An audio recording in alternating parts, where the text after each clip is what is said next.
Assalamualaikum warahmatullahi wabarakatuh.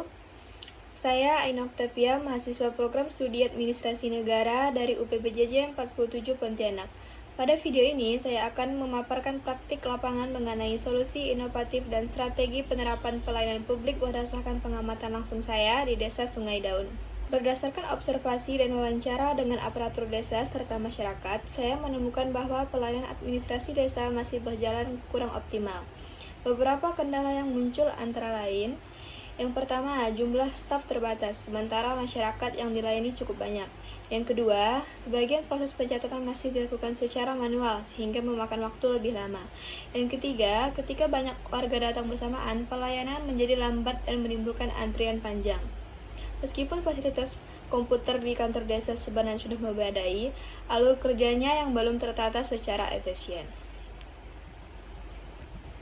Untuk menganalisis masalah ini, saya menggunakan dua teori pelayanan publik. Yang pertama, birokrasi McWeber. Teori ini menekankan pentingnya struktur kerja yang jelas, pembagian tugas yang tepat, dan prosedur yang konsisten. Ketika pembagian tugas kurang tegas, pelayanan menjadi tidak efektif.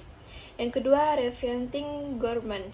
Teori ini mendorong pelayanan publik yang lebih inovatif, cepat, dan berorientasi pada kebutuhan masyarakat. Pelayanan harus dibuat lebih sederhana, responsif, dan tidak berbelit-belit. Selanjutnya, solusi inovatif. Solusi inovatif yang saya tawarkan adalah penataan ulang alur pelayanan melalui SOP pelayanan cepat, yang memanfaatkan komputer yang sudah tersedia tanpa harus menambah teknologi baru. Yang pertama, penerimaan dan pemeriksaan berkas. Staf memeriksa kelengkapan dokumen secara singkat agar tidak terjadi antrian panjang. Yang kedua, input data pada komputer oleh petugas khusus. Dengan adanya petugas yang fokus pada input data, proses menjadi lebih cepat dan meminimalkan kesalahan pencatatan. Yang ketiga, verifikasi dan pencetakan dokumen. Setelah diverifikasi oleh perangkat desa, surat langsung dicetak dan diserahkan kepada warga. SOP ini sederhana tetapi sangat efektif dalam mempercepat pelayanan. Dan untuk memastikan solusi tersebut berjalan dengan baik, saya menyarankan beberapa strategi implementasi. Yang pertama, pembagian tugas yang lebih jelas antara petugas loket, petugas input data, dan petugas verifikasi.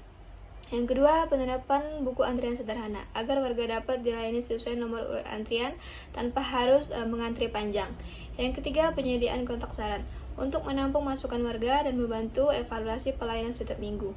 Yang keempat, pelatihan singkat bagi staf agar penggunaan komputer menjadi lebih cepat dan konsisten. Strategi ini dapat diterapkan tanpa biaya besar karena menata ulang potensi yang sudah ada. Dari hasil wawancara perangkat desa menyampaikan bahwa pelayanan sebenarnya sudah berjalan baik, namun memang membutuhkan peningkatan terutama dalam hal kerapian pencatatan.